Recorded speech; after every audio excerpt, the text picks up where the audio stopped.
गोपी जन Girivardhari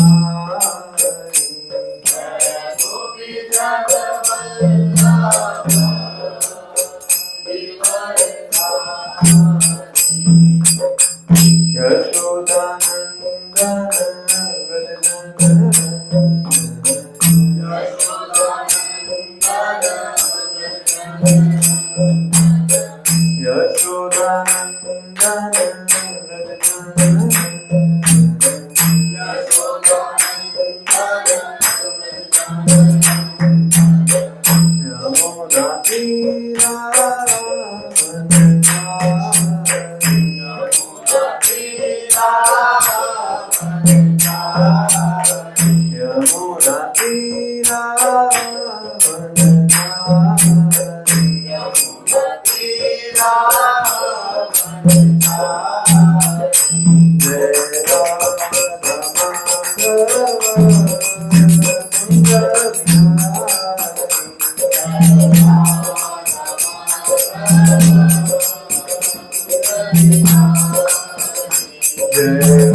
Krishna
ISKCON संसार भगाचार्य beauty founder आचार्य जगत गुरु शिला गोपाल की जय विष्णुपाद परमहंस सूरजकाचार्य स्तोत्र श्री श्रीमद शिला भक्ति सिद्धांत सरस्वती महाराज की अनंत कोटि वैष्णव वृंद की नाम आचार्य शिला हरिदास ठाकुर की प्रेम से कहिए श्री कृष्ण चैतन्य प्रभु नित्यानंद श्री अद्वैत गदाधर श्रीवासादि गौर भक्त वृंद की श्री श्री राधा कृष्ण गो गोपिका श्याम कुंड राधा कुंड गिरी गोवर्धन की गंगा माई गंगा माई की मथुरा वृंदावन धाम की नवद्वीप मायापुर धाम की पुरुषोत्तम क्षेत्र जगन्नाथपुरी धाम की वृंदावन तुलसी महारानी की श्री श्री राधा राधिका भगवान की श्री श्री कृष्ण बलराम की श्री जगन्नाथ हृदय सुल्तान महारानी की श्री श्री गौर मिठाई की गौर प्रेमानंदे और ग्लोरी सुसर्वरे हरे कृष्णा और ग्लोरी सुसर्वरे हरे कृष्णा और ग्लोरी सुसर्वरे हरे कृष्णा और ग्लोरी श्री श्री गुरु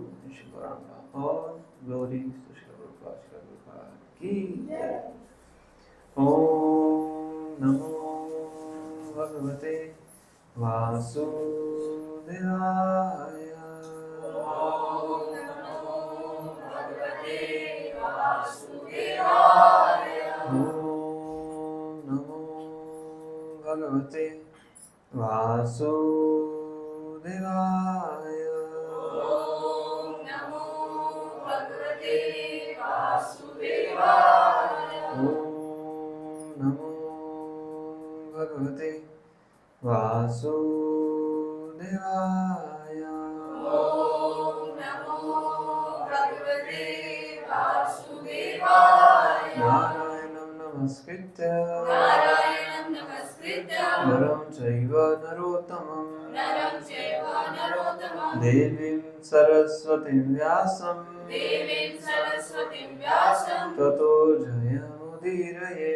ततो जयमुदीरये। नष्टप्रायेषु भद्रेषु नष्टप्रायेषु भद्रेषु नित्यं भागवत सेवया नित्यं भागवत सेवया भगवती उत्तम श्लोके भगवती उत्तम श्लोके भक्तिर्भवति नैष्टिकी। भक्तिर्भवति नैष्टिकी। कृष्णाय वासुदेवाय कृष्णाय वासुदेवाय देवकी नंदनाय च देवकी नंदनाय च नन्दगोपकुमाराय नन्दगोपकुमाराय गोविन्दाय नमो नमः। गोविन्दाय नमो नमः। गोविन्दाय नमो नमः। गोविन्दाय नमो नमः। श्रीमद् भागवतम स्कंद 2 अध्याय 2 श्लोक संख्या 8 से 14।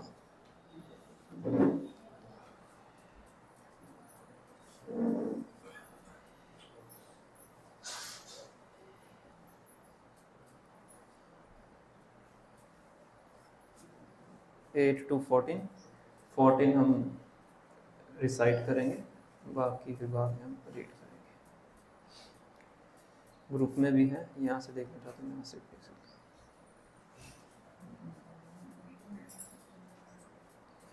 यावन्न जाये परावरेऽस्मिन्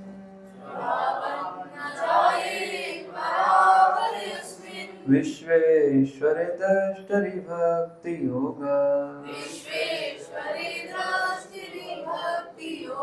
तावस्थवीया पुरुषस्य रूपम् क्रियावसाने प्रयता स्मरेत।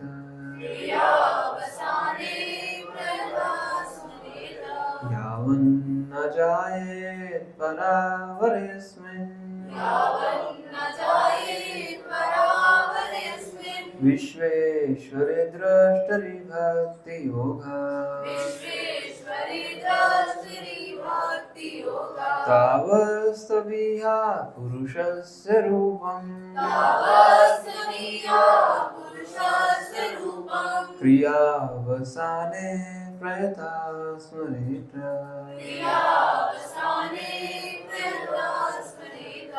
यावन्न जायेत् परावरेऽस्मिन् विश्वेश्वरे द्रष्टरि भक्ति योगा तावस्थवीया पुरुषस्य रूपम् क्रियावसाने प्रयता स्मरेत।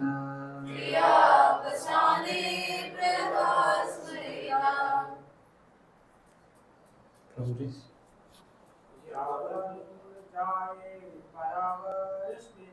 यावन्न जायेत् परावरेऽस्मिन् विश्वेश्वरे द्रष्टरि भक्ति योगा तावस्थवीया पुरुषस्य रूपम् क्रियावसाने प्रयता स्मरेत।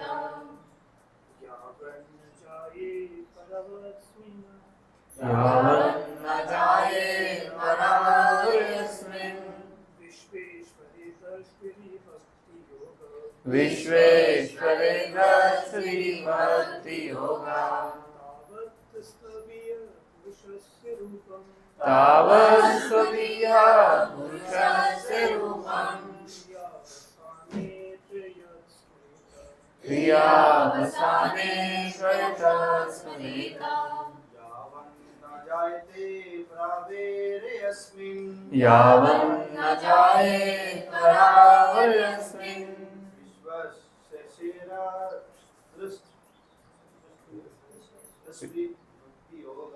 विश्वेश्वरे दृष्टि भक्ति योगा तावत्स्त्वदीया पुरुषस्य रूपम् क्रियावसाने प्रयता स्मरेता। यावन्न जाये परावरयस्मिन् यावन्न जाये परावरयस्मिन् विश्वेश्वरे दृष्टिर्भक्ति योगा विश्वेश्वरे दृष्टि भक्ति योगा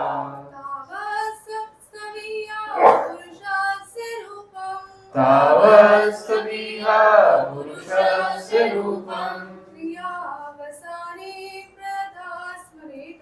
क्रियावसाने प्रयता स्मरेता यावन्न जाये परावरयस्मिन् यावन्न जाये परावरयस्मिन् विश्वेश्वरे दृष्टिर्भक्ति योगा विश्वेश्वरे दृष्टि भक्ति योगा तावत्स्त्वदीया पुरुषस्य रूपम् तावत्स्त्वदीया पुरुषस्य रूपम् क्रियावसाने प्रयता स्मरेता क्रियावसाने प्रयता स्मरेता।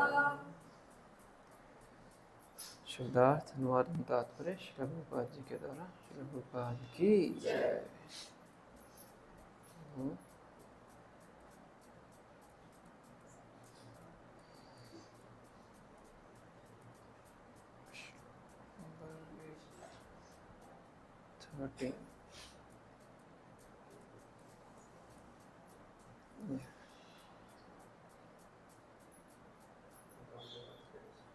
यावत जब तक ना नहीं जाए विकसित होता है पर दिव्य अवरे संसारी अस्मिन् इस रूप में विश्व ईश्वरे समस्त जगतों के स्वामी दृष्टि देखने वाले को भक्ति योग भक्तिमय सेवा भक्ति तावत् तब तक स्तविह स्थूल भौतिकतावादी पुरुषस्य विराट पुरुष का रूपम विश्वरूप क्रिया अवसाने अपने कर्तव्यों के पूरा होने पर प्रयतः सावधानी पूर्वक स्मरण करे। अनुवाद में विचरण रहिए। जब तक स्थूल भौतिकवादी व्यक्ति दिव्य तथा भौतिक दोनों ही जगतों के दृष्टा परमेश्वर की प्रेमा भक्ति विकसित ना कर ले तब तक उसे अपने कर्तव्यों को पूरा कर लेने के बाद भगवान के विराट रूप का स्मरण या ध्यान करना चाहिए। तात्पर्य ध्यान से सुनिए। परमेश्वर सभी जगतों के दृष्टा हैं, चाहे भौतिक जगत हो या आध्यात्मिक। दूसरे शब्दों में परमेश्वर सभी जगतों के परम भोक्ता हैं, जैसा कि भगवद गीता में पुष्टि हुई है। आध्यात्मिक जगत उनकी अंतरंगा शक्ति का प्राकट्य है, जबकि भौतिक जगत उनकी बहिरंगा शक्ति का।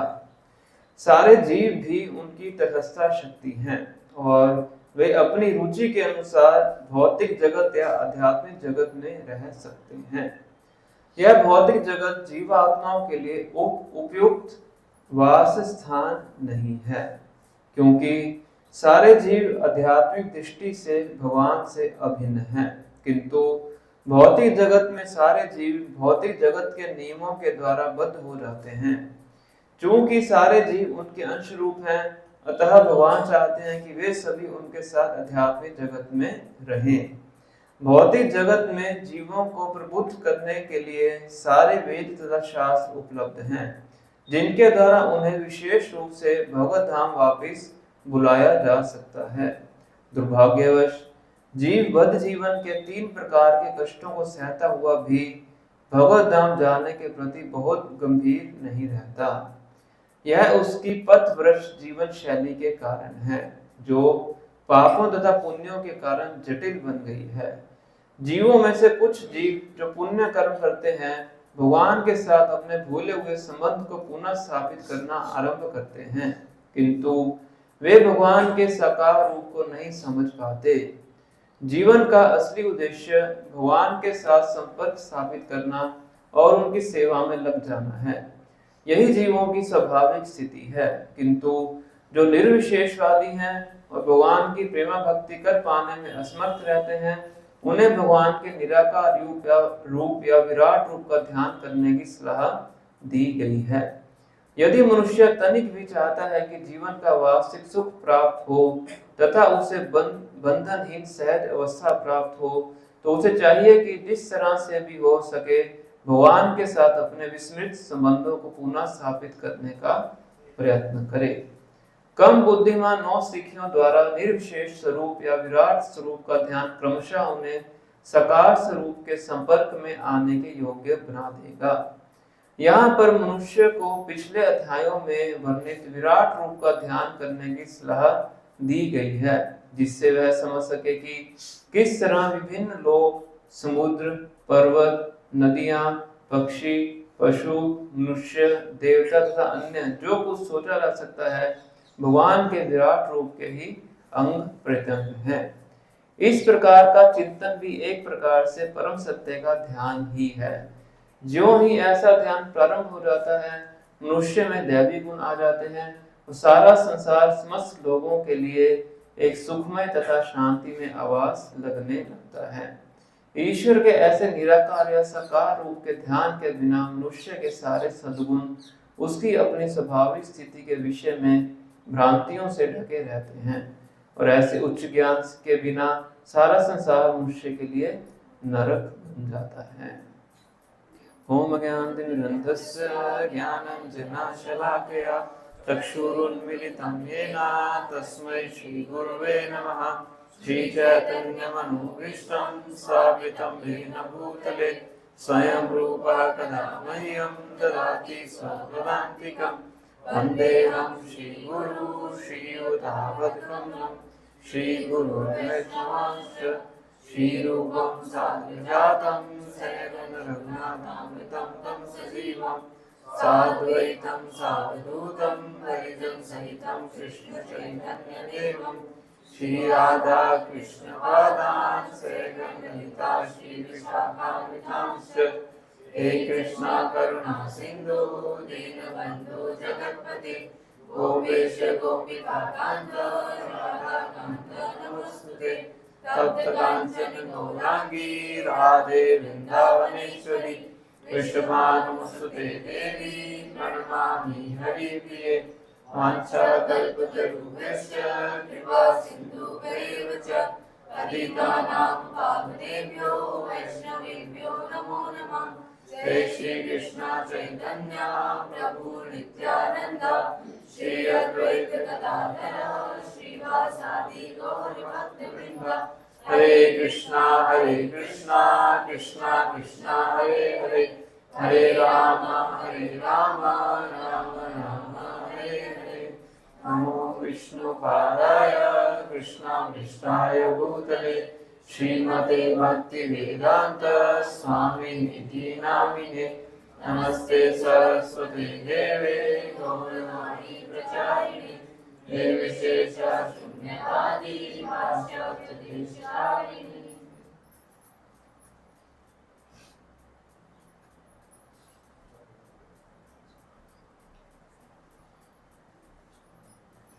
हरे कृष्ण।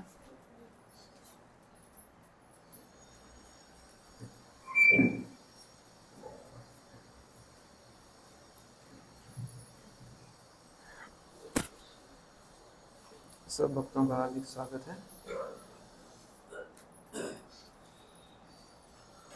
थोड़ा आगे आगे आ सकते हैं प्रभु जी थोड़ा आगे आ सकते हैं। तो आज हम पढ़ रहे हैं सेकंड कैंटो सेकंड चैप्टर श्लोक नंबर 8 टू श्लोक नंबर 14। और श्लोक नंबर 14 का हमने उच्चारण किया है, तो श्लोक नंबर 8 से हम पाठ करेंगे, फिर आगे की चर्चा हम प्रारंभ करेंगे। 8 नंबर श्लोक।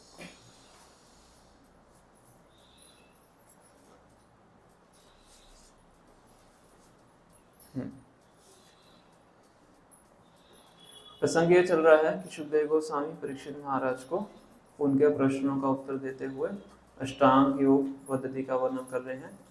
पिछले अध्याय में उन्होंने विराट रूप पे ध्यान लगाने का वर्णन किया था, ध्यान की अवस्था को समझाने के लिए। और अभी वो इस प्रसंग के अंदर परमात्मा के ऊपर ध्यान लगाने का वर्णन करते हैं। क्यों कह रहे हैं? तो कह रहे हैं कि जो व्यक्ति, जो योगी इस भौतिक जगत से आसक्त है, उसको विराट रूप पे ध्यान लगाना चाहिए, और जो योगी इस जगत से आसक्त नहीं है, उसको परमात्मा पे ध्यान लगाना चाहिए। ठीक है? जो भगवान से आसक्त है, उसको क्या करना चाहिए? विराट रूप, तो उसको भक्ति करनी चाहिए। ठीक है? ये हमारे लिए नहीं है, अष्टांग योगियों के लिए बताया गया है, ये बताने के लिए। अगर समझना है तो मैं आपको चार्ट दिखा सकता हूँ। ये चार्ट है, इसको देख सकते हैं थोड़ा सा पिक्चराइज करने के लिए।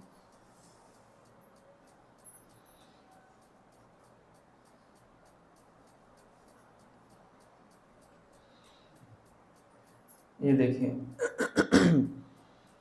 यम नियम आसन प्राणायाम प्रत्याहार, ये पहले 5 अंग हैं। किसके? अष्टांग। ऊपर लिखा ना अष्टांग योग प्रोसेस। प्रत्याहार के बाद क्या आता है? धारणा।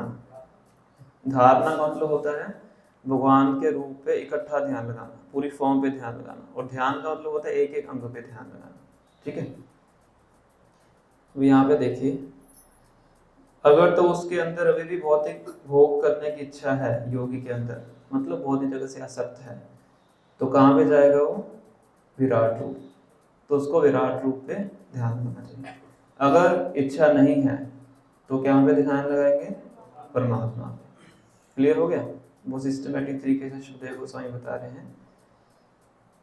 विराट रूप पे ध्यान लगाने के बाद भी अगर भौतिक भोग करने की इच्छा है, तो फिर वो इस तरह से घूमता हुआ ऊपर जाएगा।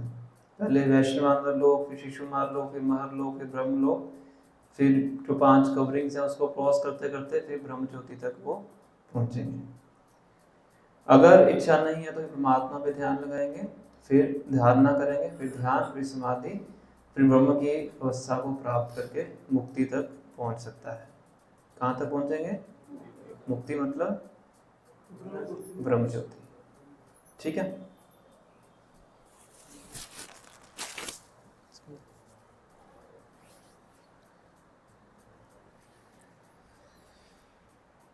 ठीक है, तो ये अष्टांग योग पद्धति का वर्णन किया है। क्यों कर रहे हैं सुखदेव गोस्वामी अष्टांग योग पद्धति का वर्णन? तो भक्ति योग बताना चाहिए।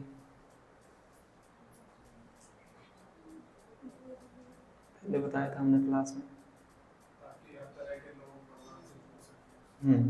क्योंकि ऑडियंस में उन्होंने देखा कि अष्टांग योगी भी हैं। ठीक है? अगर सिर्फ भक्ति योगी बताएंगे तो सारा ऑडियंस केटर नहीं हो पाएगा, सबके लिए कुछ कुछ शास्त्र में दिया गया है। तो इसलिए अष्टांग योग पद्धति का वर्णन कर रहे हैं। फिर अल्टीमेटली जब कंक्लूजन देंगे तो कंक्लूजन में यही बताएंगे कि भक्ति योग करना चाहिए। भगवान भी भगवद गीता में ऐसा ही करते हैं। ज्ञान योग भी बताते हैं, कर्म योग भी बताते हैं, ध्यान योग भी बताते हैं, फिर अंत में क्या कहते हैं? योगी नाम सर्वेषां मद्गतेरंतरात्मना श्रद्धावान भजते विमाम साम्य युक्त तमोमत, जो भक्ति करता है सर्वश्रेष्ठ है। इसी तरह से शुभदेव गोस्वामी बता रहे हैं। तो इसी दौरान ये भी चर्चा चल रही है। आज जो शुभदेव गोस्वामी बता रहे हैं ये वाला विषय बता रहे हैं, धारणाश्रय परमात्मा, परमात्मा में कैसे ध्यान लगाएं। तो हमारे लिए भी एप्लीकेबल है। हमें किस पे ध्यान लगाना है? भगवान के साकार रूप पे। तो किस तरह से भगवान के साकार रूप पे ध्यान लगाना चाहिए वो हम यहाँ से समझ सकते हैं। तो इसको ध्यान से सुनिएगा। अन्य लोग शरीर के हृदय प्रदेश में वास करने वाले एवं केवल एक बित्ता परिमाण के 4 क्यूबिट्स, बित्ता लिखा हुआ इसमें, 4 हाथों वाले तथा उनमें से प्रत्येक में क्रमशः कमल, रथ का चक्र, शंख तथा गदा धारण किए हुए भगवान का ध्यान करते हैं। तो ये परमात्मा का वर्णन किया गया है। परमात्मा का साइज कितना है? इसमें कितना लिखा है साइज? 4 इंच है। अभी चेक कर लेते, इंग्लिश में 4 इंच, 4 है या 8 है? चेक कर लेते हैं। 2 to 8,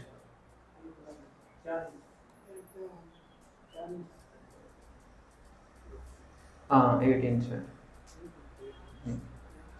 8 इंच। और बताते हैं कि यहाँ से लेके ये रिंग फिंगर इसी को बोलते हैं, यहाँ से लेके यहाँ तक ऐसे, ये वाली, तो यहाँ से इतना। अब ये हाथ सबका अलग अलग हो सकता है। चींटी का हाथ अलग है और चींटी में परमात्मा है। अगर यही साइज आप चींटी पे एप्लीकेबल कर दोगे तो परमात्मा को बाहर निकलना पड़ेगा, तो रिलेटिव है। ठीक है, तो ये साइज बताया गया यहाँ से लेके यहाँ तक। किसका साइज है? परमात्मा का। रूप कैसा है उनका? चतुर्भुज। कहाँ पे रहते हैं? हृदय में। इसलिए बॉडी का सब कुछ कहाँ से चलता है? हमारा हृदय से चलता है। हार्ट फेल तो सब फेल, टांग फेल हो जाएगी सब कुछ चलेगा, बाजू फेल हो जाएगी चलेगा, और हार्ट फेल हो जाएगा तो खत्म, क्योंकि वहां पे कौन है? आत्मा और परमात्मा। तो क्या क्या समझ में आया आपको? हृदय में परमात्मा रहते हैं। भगवान भगवद्गीता में अर्जुन को बताते हैं, ईश्वरा सर्वभूतानां हृदय देशे अर्जुन तिष्ठति, हृदय के अंदर परमात्मा रहते हैं। और कितना साइज है उनका? 8 इंच। हमारे लिए बताया गया 8 इंच, पर स्पेसिफिकली क्या है? यहाँ से लेके यहाँ तक है। प्रभुपाद तात्पर्य में वर्णन करते हैं। और कितने हाथ हैं उनके? 4, शंख, चक्र, गदा और पद्म, चतुर्भुज। और वो खड़े रहते हैं हृदय के अंदर। इसका तात्पर्य बहुत अच्छा हम पढ़ लेते हैं, जल्दी जल्दी पढ़ लेते हैं। इसमें प्रभुपाद बहुत अच्छा वर्णन करते हैं। सर्वव्यापी भगवान प्रत्येक जीव के हृदय में परमात्मा रूप में वास करते हैं। अंतर्यामी परमात्मा का परिमाण बीच की उंगली से अंगूठे तक, हाँ बीच की उंगली लिखा है, रिंग फिंगर, इंग्लिश में रिंग फिंगर लिखा हुआ, अर्थात एक बीता या 8 इंच माना जाता है। इस श्लोक में वर्णित भगवान का रूप विभिन्न प्रतीकों से युक्त दाहिने हाथ के निचले भाग से बाएं हाथ के निचले भाग में क्रमशः कमल, चक्र, शंख तथा गदा धारण किए हुए है, जनार्दन कहलाता है, जिसका अर्थ है जन सामान्य को वश में रखने वाला भगवान का अंश। और 4 हाथों में शंख, चक्र, गदा, पद्म होता है। अब किस ऑर्डर में शंख, चक्र, गदा, पद्म पकड़ा हुआ है, उसी ऑर्डर में भगवान का अलग अलग नाम होते हैं। इसलिए भगवान स्पेसिफिकली हम बता रहे हैं, दाहिने हाथ के निचले भाग से बाईने हाथ के निचले भाग में, मतलब यहाँ से शुरू करके यहाँ तक सर्कुलर क्या पकड़ा हुआ है? शंख, चक्र, कमल, मतलब इस हाथ में क्या हो गया? कमल, इस ऊपर वाले हाथ में चक्र है, और यहाँ वाले में शंख, और सबसे नीचे वाले में गदा। तो उनका नाम क्या है? जनार्दन। ठीक है, ऐसे कितने कॉम्बिनेशन बनेंगे? 4 हाथों में 4 हथियार हैं, तो कितने परमुटेशन बन सकते हैं? 24। तो ऐसे 24 रूप हैं। इसी प्रकार कमल, शंख आदि प्रतीकों से युक्त भगवान के अनेक अन्य रूप हैं, और वे अब सबके नाम दिए हुए हैं 24 में। पुरुषोत्तम, अच्युत, नरसिंह, त्रिविक्रम, ऋषिकेश, केशव, माधव, अनिरुद्ध, प्रद्युम्न, संकर्षण, श्रीधर, वासुदेव, दामोदर, जनार्दन, नारायण, हरि, पद्मनाभ, वामन, मधुसूदन, गोविंद, कृष्ण, विष्णुमूर्ति, अदोक्ष तथा उपेंद्र नामों से जाने जाते हैं। अंतर्यामी भगवान के ये 24 रूप विभिन्न लोकों में पूजे जाते हैं और प्रत्येक लोक में भगवान का एक अवतार होता है, जिसका परयोग में एक वैकुंठ लोक है जिसमें भगवान का अवतार होता है। समझ में? चारों जो शंख चक्र गदा पद्म पकड़े हुए हैं उनके अलग अलग ऑर्डर के अनुसार भगवान के 24 रूप हैं और इन 24 रूपों के 24 वैकुंठ ग्रह हैं। कहाँ पे? आध्यात्मिक जगत में। और उनके आगे और विस्तार है, तो इसलिए वहां पे अनंत वैकुंठ लोक है। जो हमारे हृदय में रहते हैं उनका क्या नाम है? जनार्दन या क्षीरोदक्षाई विष्णु। ठीक है।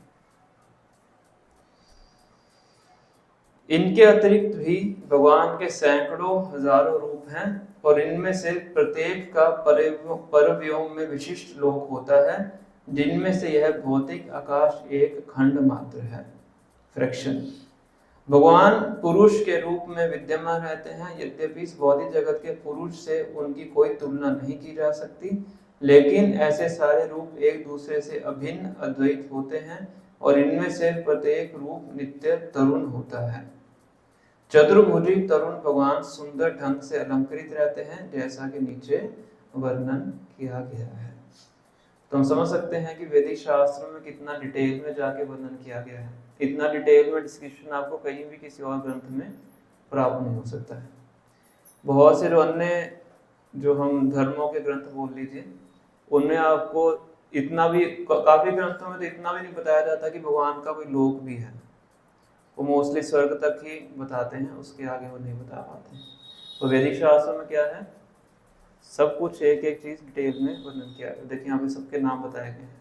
24 के नाम तो नहीं और नाम भी होंगे, तो प्रभुपाद जी ने सारांश में बताया है। एनीवेज, श्लोक नंबर 9। उनका मुख उनकी प्रसन्नता को व्यक्त करता है, उनकी आंखें कमल की पंखुड़ियों के समान हैं और उनका वस्त्र कदम्ब पुष्प के केसर के समान पीले रंग का तथा बहुमूल्य रत्नों से जटित है। कदम्ब का फूल कितने भक्तों ने देखा है? कदम्ब देखा है? ये फूल तो इमेजिन नहीं कर पाएंगे आप, तुलना दी यहाँ। कदम्ब का फूल बिल्कुल बॉल की तरह होता है और उसके ऊपर वो खड़े होते हैं, बालों की तरह खड़े होते हैं। क्या कहेंगे? हाँ, कांटे, कोरोना का है। हाँ हाँ, कोरोना की तरह हो गया। तो उसमें केसर के समान पीले रंग, जैसा इसके अंदर पीला रंग है वैसे भगवान के वस्त्रों का रंग है, तो बहुमूल्य रत्नों से जड़ित है। उनके सारे आभूषण स्वर्ण से निर्मित तथा रत्नों से जड़ित हैं। वे चमकीला मुकुट तथा कुंडल धारण किए हुए हैं। भगवान के कुंडल कौन सी शेप के होते हैं? फिश नहीं होती, वैसे मकर बोलते हैं। जो गंगा देवी का वाहन है ना, फिश का ही नाम है, थोड़ा मगरमच्छ की तरह होती है फिश, मकर कुंडल बोलते हैं उसे। उनके चरण कमल महान योगियों के कमल सदृश हृदय के गुच्छों के ऊपर रखे हैं। उनके वक्ष स्थल पर कौस्तुभमणि है, जिसमें सुंदर बछड़ा अंकित है और उनके कंधों पर अनेक रत्न हैं। उनका पूर्ण स्कंद प्रदेश ताजे फूलों की माला से सज्जित है। कैसे फूल हैं? बासी फूल नहीं है।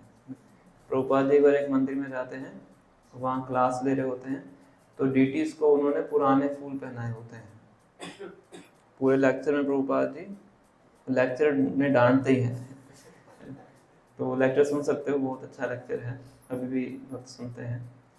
तो प्रभुपाद जी कहते हैं कि अगर इस तरह से अर्च विग्रह का ट्रीटमेंट करेंगे तो धीरे धीरे सबको, सब भक्तों क्या लगने लगेगा कि जो अर्च विग्रह की सेवा क्या है, भार है, गलग्रह मतलब गले में डाला हुआ, क्या कहते हैं उसको, बोझा है।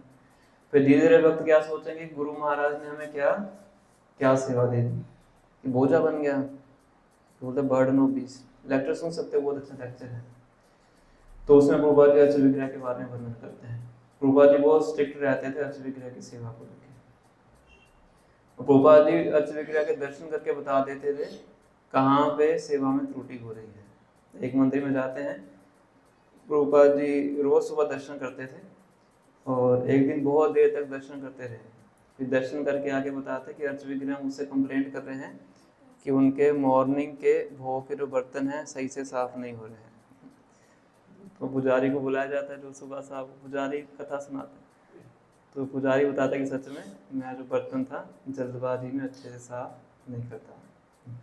तो प्रभुपाद जी वो अर्च विग्रह क्या कर देते थे, कंप्लेंट कर देते थे। प्रभुपाद जी बोलते कंप्लेंट कर रहे हैं, तो भगवान से क्या है डायरेक्ट समझ। इसलिए प्रभुपाद जी बहुत स्ट्रिक्ट रहते थे, खासकर ड्यूटी वर्शिप को लेकर।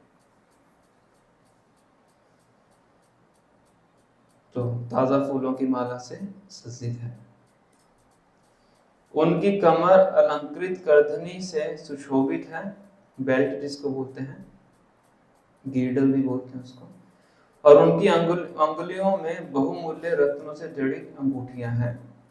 उनके नूपुर, उनके कंगन, उनके घुंघराले नीले रंग के चिकने बाल तथा उनका सुंदर मुस्कान युक्त मुख, ये सभी अत्यंत लुभावने हैं। भगवान की भव्य लीलाएं तथा उनके हास्य में मुख की उल्लासमय चितवन उनके व्यापक वरदानों के संकेत हैं। अतः मनुष्य को चाहिए कि जब तक ध्यान द्वारा उसका मन भगवान पर स्थिर रखा जा सके, तब तक मन को उनके इसी दिव्य रूप में एकाग्र करे।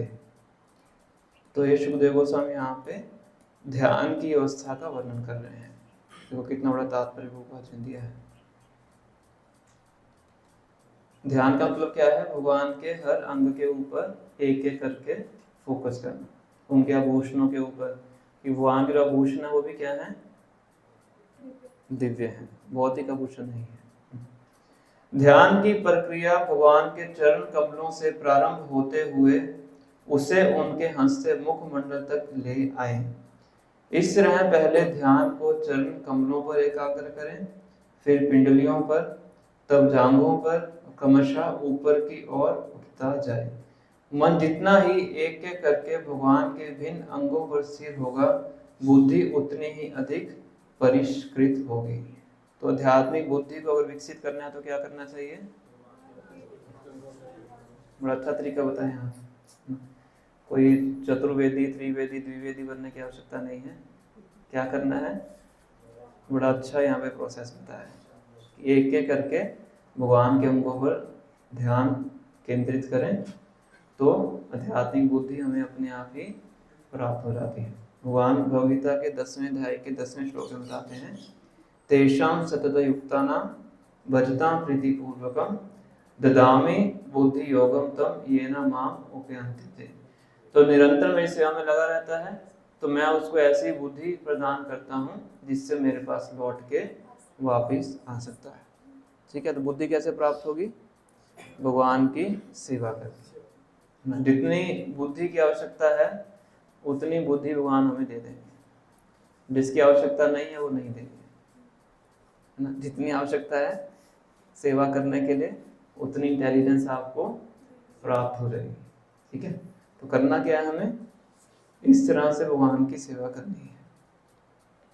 अगर डिटेल में पढ़ना है तो 3rd कैंटो के लास्ट 4th चैप्टर है, उसमें भगवान के एक एक अंग पे ध्यान लगाने का जो फल है वो कपिल मुनि अपनी माता देवहूति को बताते हैं, उसको पढ़ सकते हैं। तो उसके बाद फिर 14 नंबर श्लोक जिसका मैंने उच्चारण किया है, जब तक स्थूल भौतिकवादी व्यक्ति दिव्य तथा भौतिक दोनों ही जगतों के दृष्टा परमेश्वर की प्रेमा भक्ति विकसित ना कर ले, तब तक उससे अपने कर्तव्यों को पूरा कर लेने के बाद भगवान के विराट रूप का स्मरण या ध्यान करना चाहिए। तो इस तरह से सुखदेव गोस्वामी यहाँ पे वर्णन कर रहे हैं अटैच्ड योगी और डिटैच्ड योगी।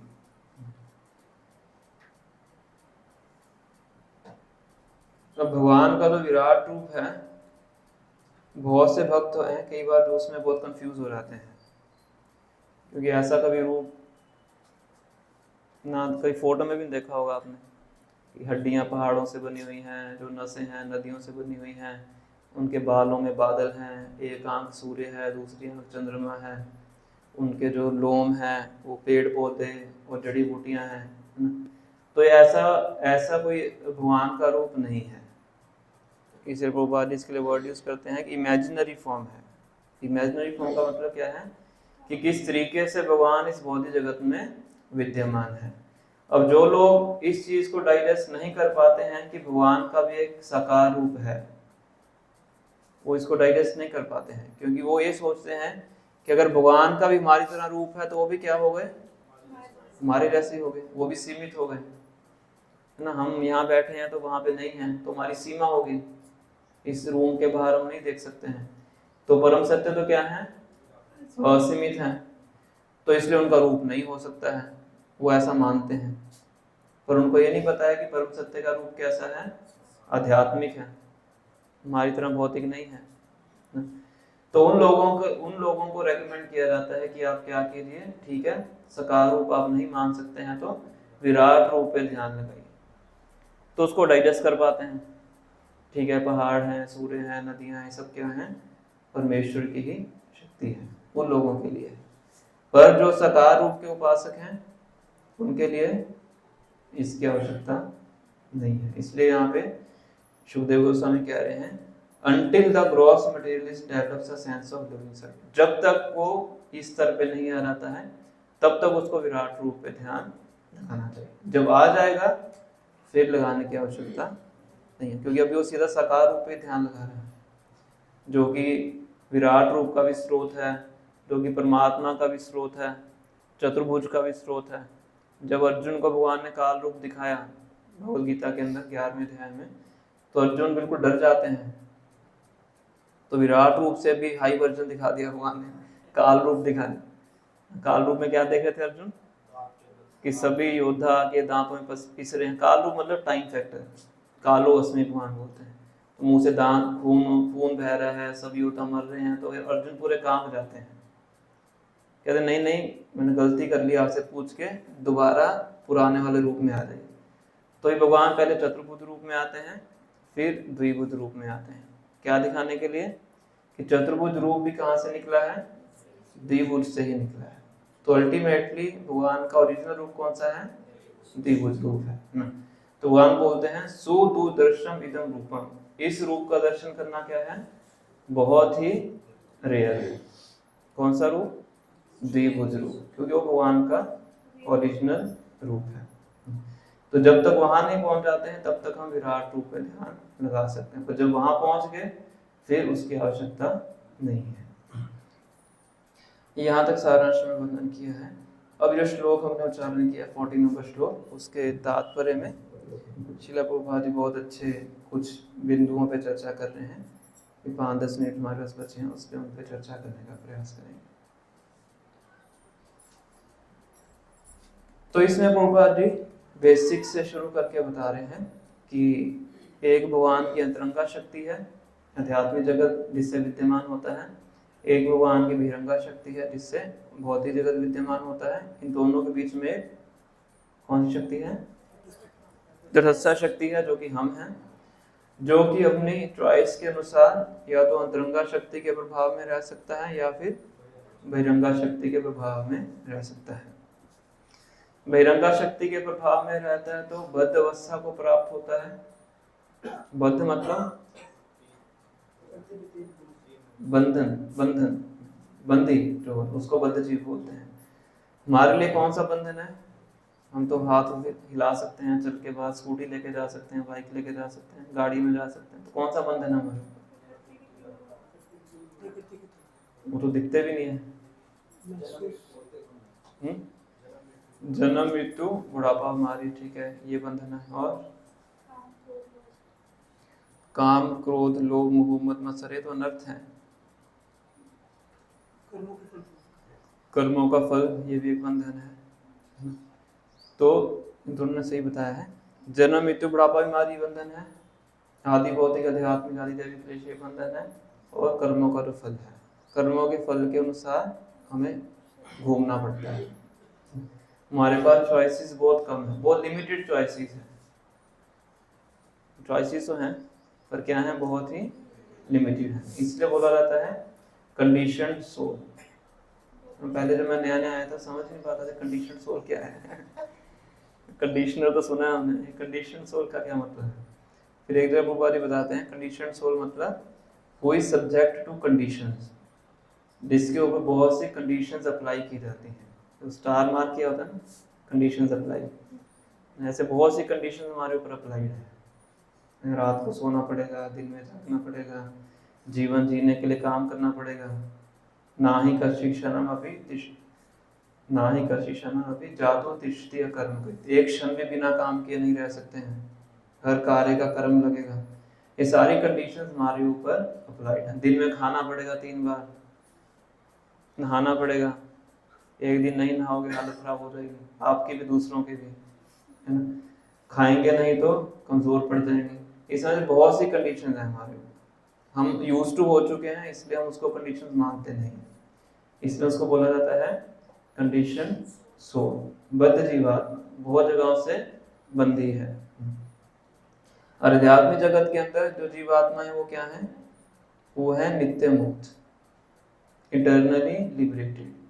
उनके ऊपर एक कंडीशन नहीं है।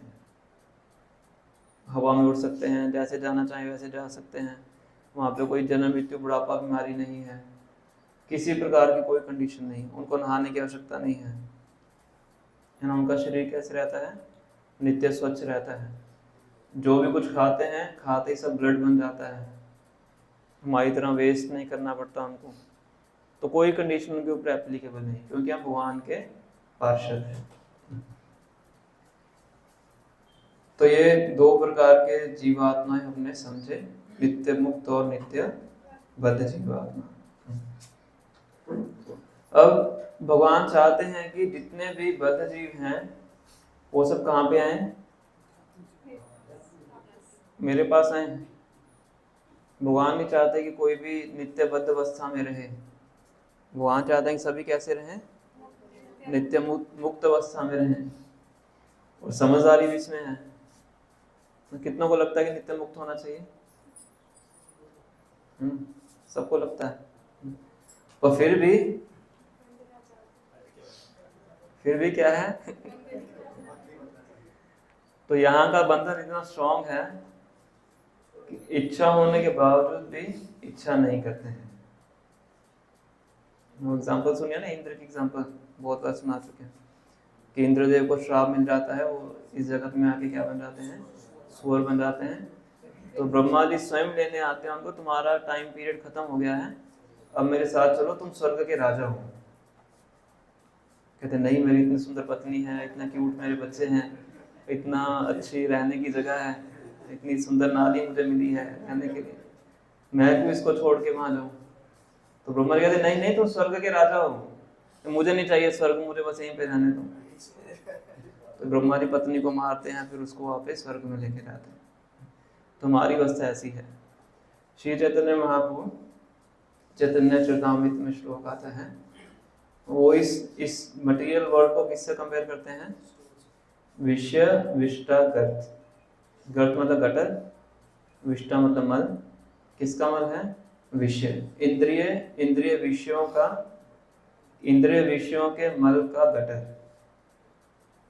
कौन सी जगह, बहुत ही जगह जहाँ के हम राजा बनना चाहते हैं ना। किस तरह से क्या बन जाए, हर कोई राजा बनना चाहता है अपने इलाके में या अपने तरीके से। तो पर आध्यात्मिक दृष्टिकोण से क्या है, ये गटर के समान है। श्रील भक्ति सिद्धांत सरस्वती ठाकुर महाराज बोलते थे, this place is not a fit place for a gentleman. ये जगह एक सभ्य व्यक्ति के रहने के लायक नहीं है। तो जैसे व्यक्ति टॉयलेट में जाता है, अपना काम खत्म करके तुरंत बाहर आता है, ऐसा नहीं थोड़ा वहां पे बैठ के और टाइम स्पेंड कर लेते हैं, जैसे ही काम खत्म करेगा तुरंत बाहर आएगा। इसी प्रकार से इस भौतिक जगत में कोई व्यक्ति आता है तो उसको भी क्या करना चाहिए, जल्दी से काम खत्म करना चाहिए और वापस जाना चाहिए। प्रभुपाद जी कहते थे do not wait for next life, अगले जीवन का इंतजार मत करो। Finish your business in this life time only, अपना काम जो है इसी जीवन के अंदर खत्म कर लो, डिले मत करो। कई बार जो भक्त होते हैं बहुत लंबा टारगेट लेके चलते हैं, रोज इस जीवन में तुम्हारा कुछ हो नहीं सकता, इस जीवन में थोड़ी सी भक्ति कर लेते हैं ताकि अगला जन्म कैसा मिल जाए, किसी अमीर परिवार में मिल जाए, किसी ब्राह्मण के परिवार में मिल जाए, किसी वैष्णव के परिवार में मिल जाए, तो बची कुची भक्ति कब तब करेंगे। पर प्रभुपाद जी कह रहे हैं कि अगले जीवन का वेट मत करो, इसी जीवन में अपना कार्य खत्म करो। अब जब जीवात्माएं यहाँ पे आके फंस गई हैं, अज्ञानता के कारण यहाँ से बाहर भी नहीं निकलना चाहती हैं, तो भगवान क्या करते हैं, उनकी मदद करने के लिए वैदिक शास्त्रों को भेजते हैं। माया मुग्ध जीव नाहि स्वतः कृष्ण ज्ञान, अतएव वेद व्यास कैला वेद पुराण। तो माया से मुक्त होने के कारण जो जीव हैं उनको कोई भी ज्ञान नहीं है, इसलिए व्यासदेव के रूप में भगवान श्री कृष्ण आते हैं, जो कि उनके शक्तावेश अवतार हैं व्यासदेव। तो ये सब ग्रंथ हमें लिख के देते हैं ताकि उन ग्रंथों को पढ़े और वास्तविकता को हम समझ पाए।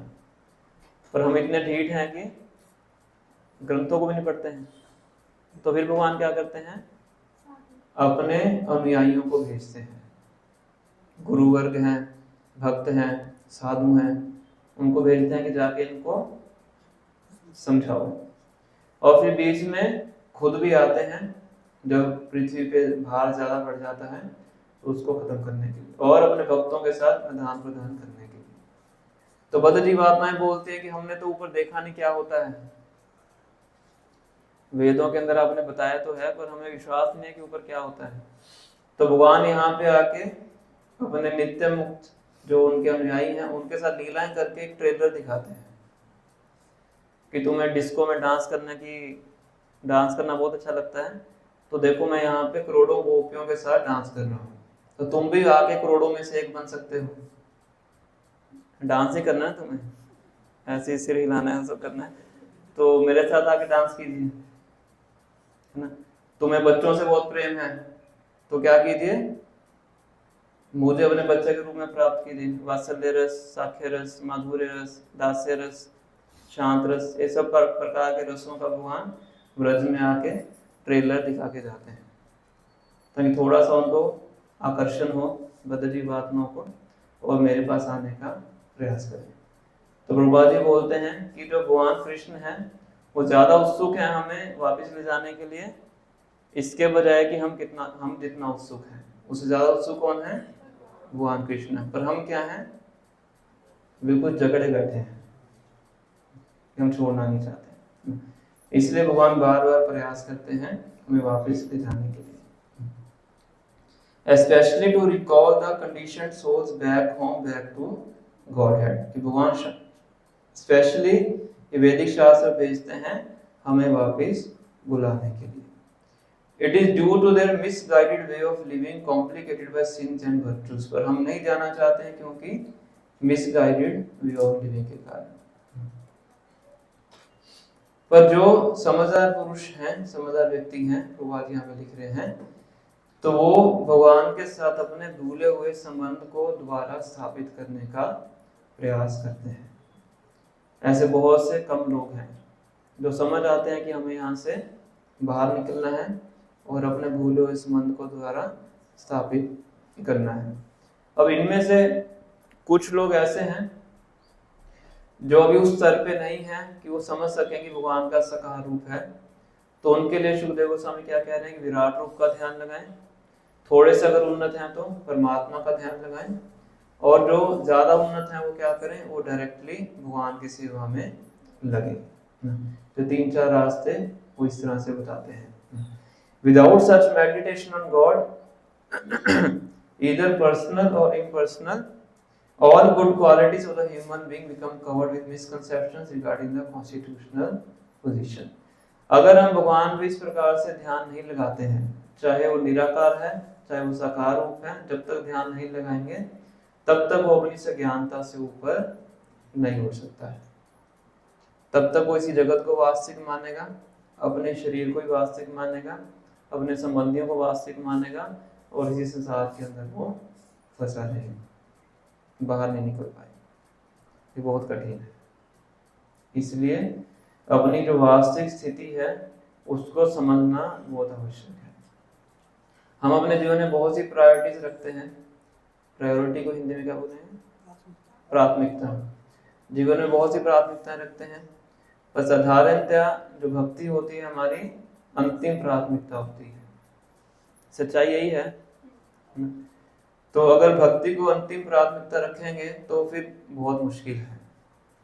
जिस व्यक्ति से हमारा शाश्वत संबंध है, किससे है? और उस व्यक्ति को हम क्या रखते हैं? Last priority. तो संबंध कैसे स्थापित होगा? है ना? पहले सब काम निपट जाएं, उसके बाद टाइम मिलेगा तो भक्ति करेंगे, नहीं मिलेगा तो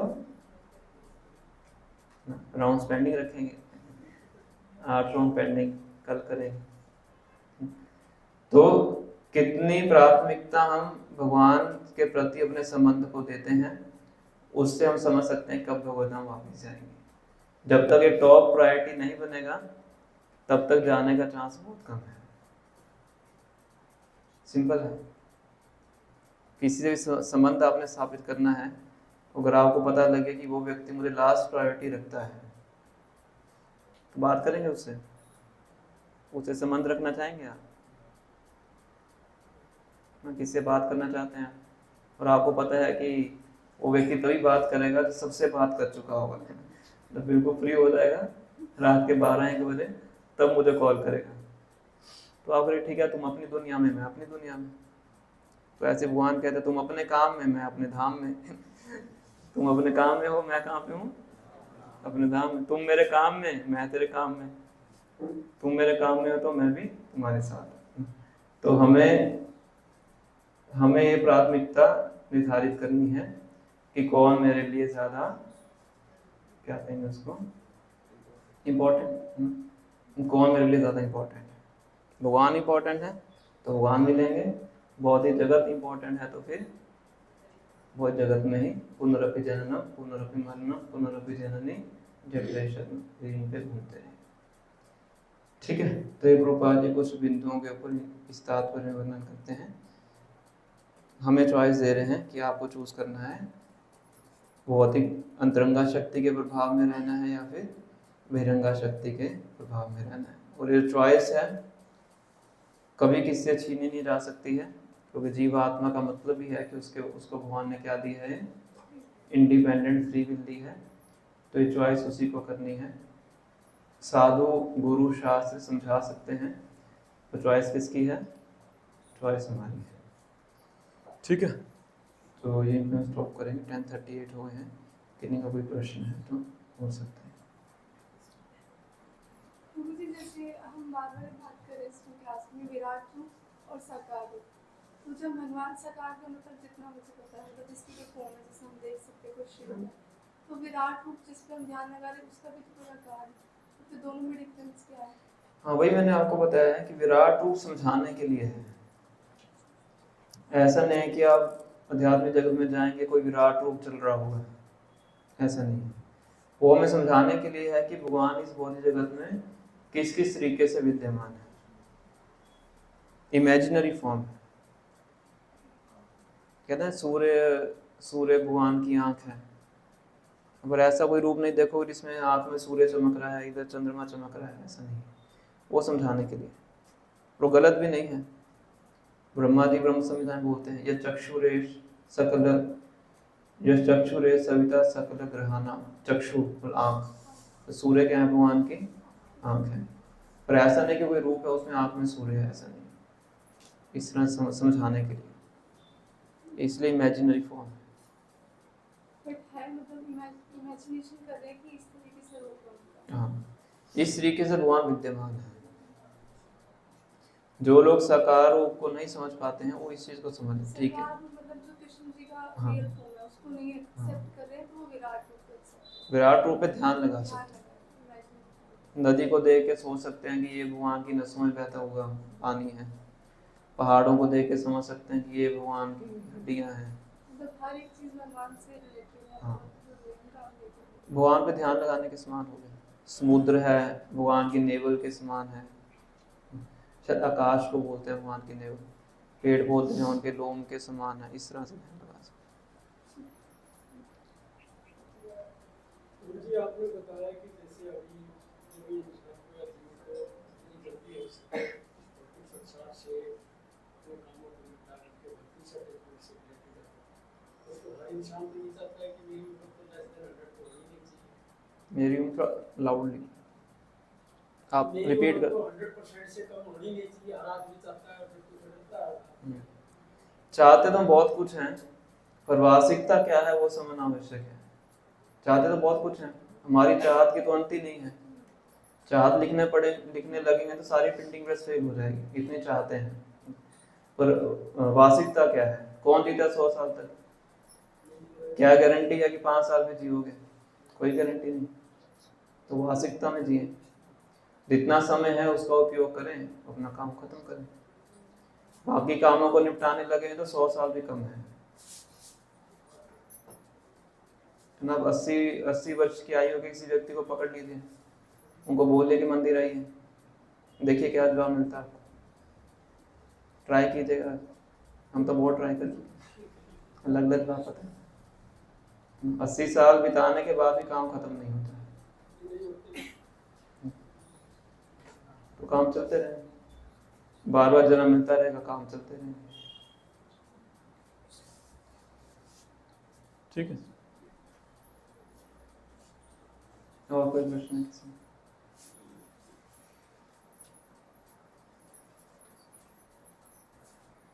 तो फिर स्टॉप करते हैं।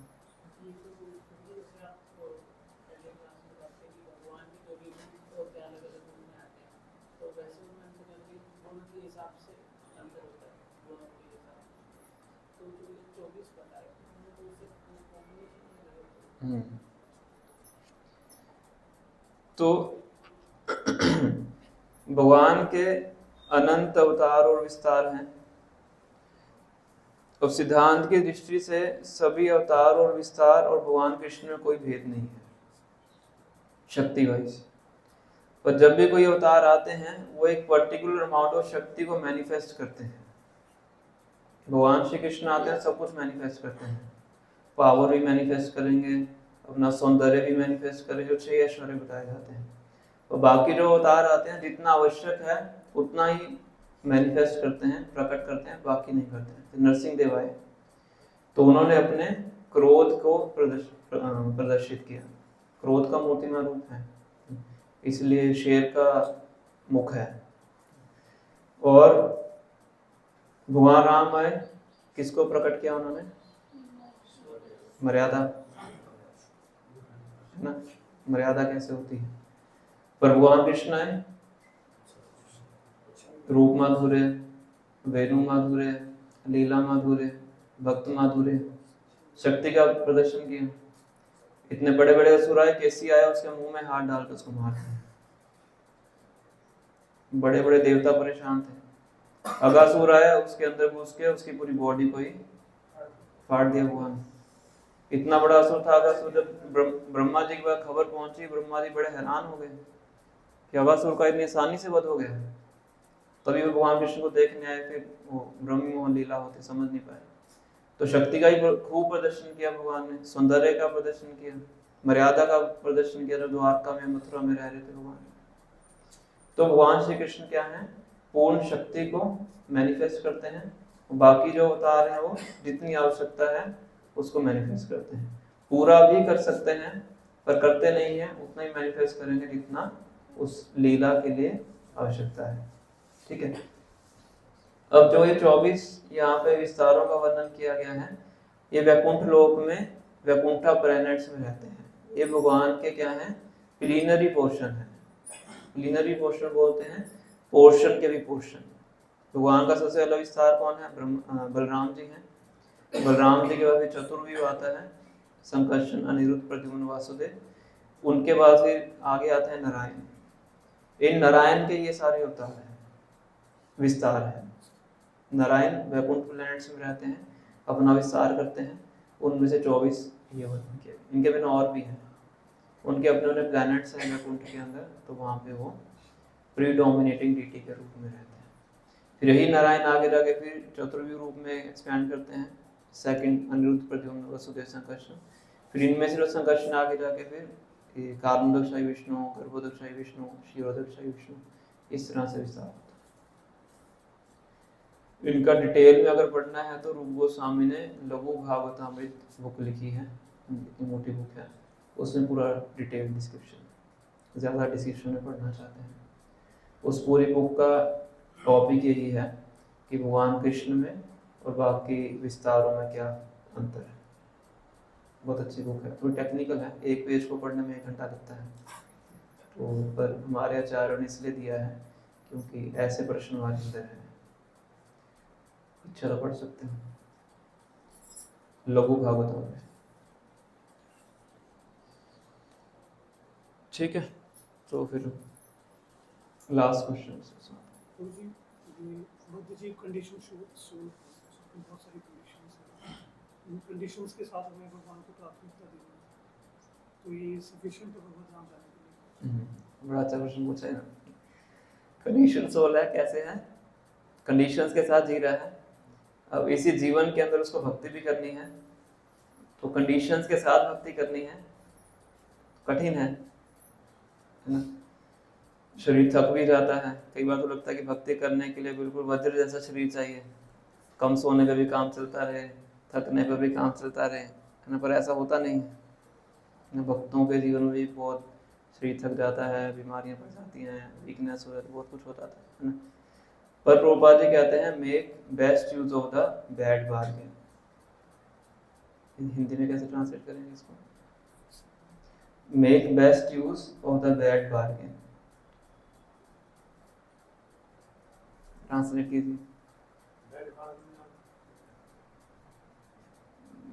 गलत सौदा, गलत सौदे का सही इस्तेमाल करें, बेस्ट यूज, और जो मिला है ठीक है, उसका कैसे बेस्ट टू बेस्ट यूज हो सकता है उसको करने का प्रयास करना चाहिए।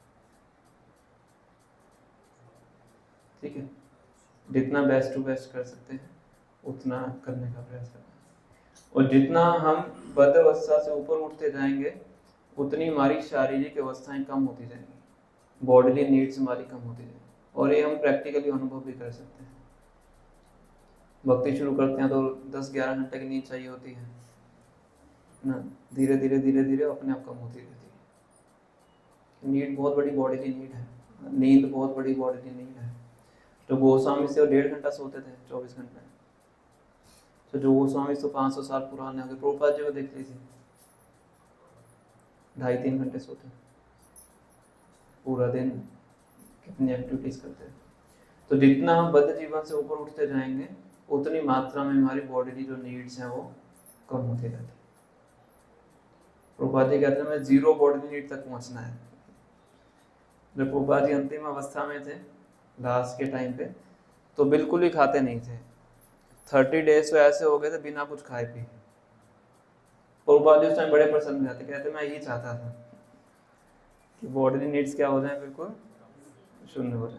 प्रभुपाद जी बोलते थे कि मैं मूर्तिमान रूप हूँ सब साइंटिस्टों के लिए दिखाने के लिए कि जो शरीर है हमारा बाहरी चीज़ों पे निर्भर नहीं है, शरीर हमारा आत्मा के ऊपर निर्भर है। जब तक आत्मा शरीर के अंदर है तो शरीर चलेगा, भोजन से शरीर नहीं चलता है। 24-30 दिन हो गए तो लोगों ने कुछ नहीं खाया, तो ट्रांसलेट करते थे, सब कुछ करते थे। ठीक है, तो बद्ध अवस्था में है उसका कैसे अच्छे से अच्छे उपयोग कर सकते हैं, उसका भी भगवान ने पूरा सोल्यूशन दिया है भगवद गीता में 6ठे अध्याय के अंदर, रेगुलेशन के ऊपर। रेगुलेटेड लाइफस्टाइल हम जिए, उससे इसका बेस्ट यूज हम ले सकते हैं। और बेस्ट यूज लेने के बाद जैसे जैसे जिस प्रपोर्शन में हम ऊपर उठते जाएंगे उस प्रपोर्शन में बॉडीली नीड्स हमारी कम होती जाएंगी। ठीक है, श्री श्री राधा भगवान की जय, कृष्ण भगवान की जय, सुधा महारानी की जय, जगत गुरु श्री प्रभुपाद की जय। जय गौ प्रेमानंदे। हरे कृष्णा कृष्णा कृष्णा हरे हरे, हरे राम राम राम हरे हरे। कृष्णा।